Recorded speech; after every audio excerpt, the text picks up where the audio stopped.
What's up everyone, back for another beer review, and today I'll be reviewing yet another beer from the Ever Grain Brewing Company, and they're out of Camp Hill, Pennsylvania, and this is their Nor'easter. So they're calling this one a winter porter with vanilla, fig, chestnut, and maple syrup. It comes in at 9% alcohol by volume, no IBUs listed, time of review. And this can is approximately 7 weeks old. So I've reviewed a handful of beers from Ever Grain on the channel, but I've never had a dark beer from them. So when I saw this one recently at my local bottle shop, I was like, you know what, we're gonna give it a go. And then I saw the ingredients, and vanilla maple syrup, sure, you see a lot of porters and stouts with that, but fig and chestnut, and then you combine the four, I'm like, we're gonna give it a go. So I'd imagine they released this one for the holidays, but it is, as they say, a winter porter, and we're in the dead middle of winter, so should be appropriate for the season.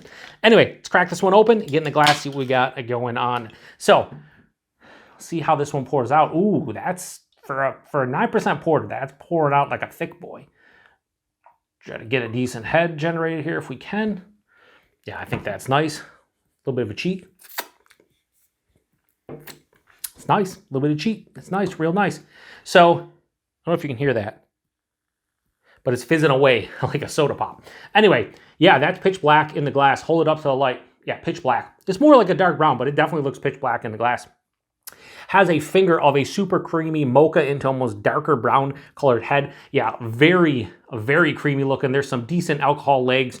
That looks like a picturesque 9% Imperial Porter. They call it a winter porter. Looks fucking beautiful. Wow, really nice looking. Let's get a nose. Okay. Do Scarface. Okay, I'm reloading. Am I reloading? I don't know. Should reload the page and then click right off it. So there's a lot of deep, dark chocolate, like 60, 70, 80% cacao bar. A little bit of a roasty, toasty kind of malt character. That fig is standing out, but I don't know where the actual fig ends and the rest of the dark fruit begin. I get say cherries, like a dark cherry, maybe a little bit of date. The maple syrup is there. It's more like an unrefined in the nose. It doesn't smell very sweet. It just smells like just like a maple character without a sweetness.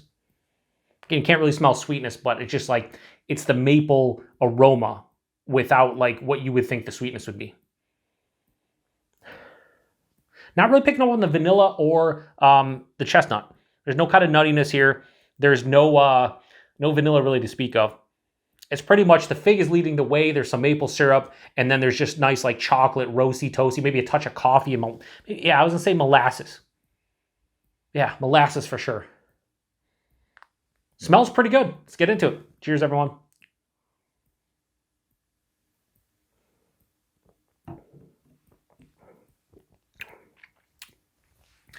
The first thing I tell you right off the rip, what I enjoy about this beer is I'm actually getting the base beer. Typically, when you throw 4 adjuncts into any kind of imperial dark beer, whether it's a porter or a stout, a lot of times they have a tendency to dominate, or at least one of the ingredients do.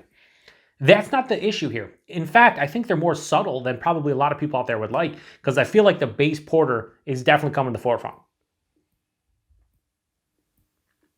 Buying this is higher side of medium, lower side of full. It's appropriate for 9%.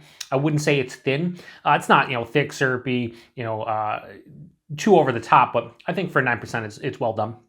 The mouthfeel, there's a mild to moderate carbonation, more approaching moderate, but does have a smooth, almost creamy sensation on the palate. I almost bit my tongue there. I don't know if you noticed.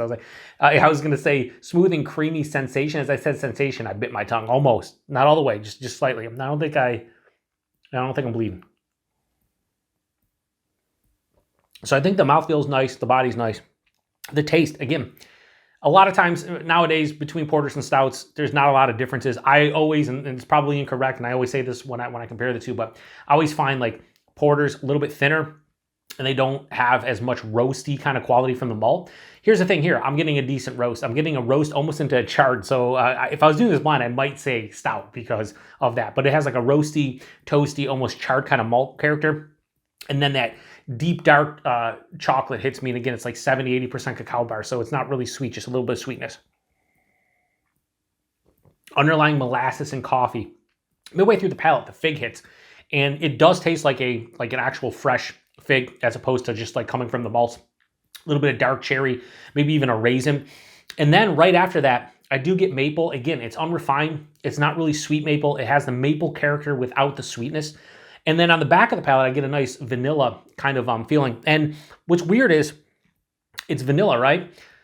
But I might think this is oak aged because this finish is quite dry. And it has like that vanilla kind of oak dryness, so the vanillins, where you'll a lot of times I'll review a barrel aged beer or oak aged beer, and I'll get the vanillins, and then I'll get a moderate like oak tannin dryness, and I feel like that's what's happening here. But this beer isn't barrel aged, so it's just coming from the actual. Yeah, I mean, there's no barrel age going on here. It's just coming from the beer itself. So, but it gives me hints of like a vanillins and like an oak tannin dryness, because this is moderate to, I would say like this is semi to full on dry, more approaching full on dry. Not a lot of bitterness, a mild bitterness here, but it's definitely dry.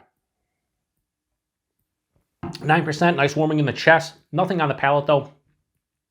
Yeah, I think I would like to see maybe a little bit more from the vanilla. It's a little bit on the finish. And the chestnut is, I'm not getting the chestnut. There's no distinct nuttiness here. There's nothing that screams to me specifically chestnut. So that's getting kind of lost. That's the one ingredient that I don't get at all. And again, a little bit of the vanilla gets lost as well. But this is a really well done Imperial Porter with, again, subtleties and nuances of the adjuncts as opposed to the adjuncts dominating the base beer. I really, really dig this one. I think it's damn tasty. It's just not amazing. I'm gonna pour the rest in here, and then we're gonna give it a rating.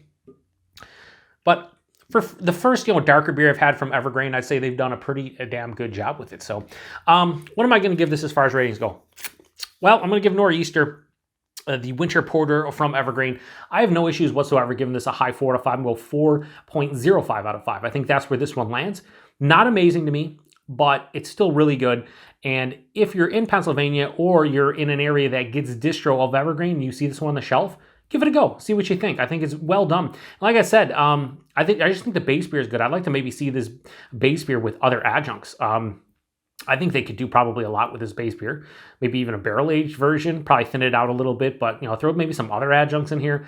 As a whole, though, I really do dig this beer. So anyway, throw this one over here.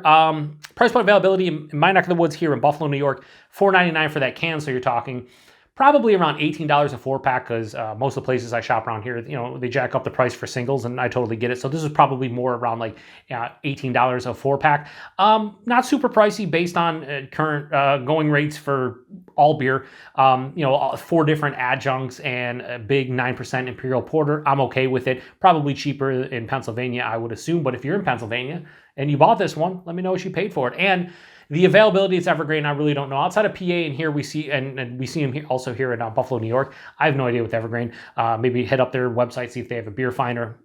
Outside of that, I have no idea. I just know that I've really enjoyed what I've had from them over the past year and a half or so. And when I see more that interest me locally, I'm definitely going to pick them up and review them. I love their because I've had one beer from their Sorbetto series, but it was one of the best heavily fruited sours I had in 2023. So if I see more of those, I will definitely pick them up, because that one was really good. I know they do a bunch of different versions, and their hop forward beers were really good as well. So again, if you've had this one before, post in the comment section, let me know what you thought about it, and appreciate everybody stopping by for another beer review here on the Beer Patrol. To the next one, cheers.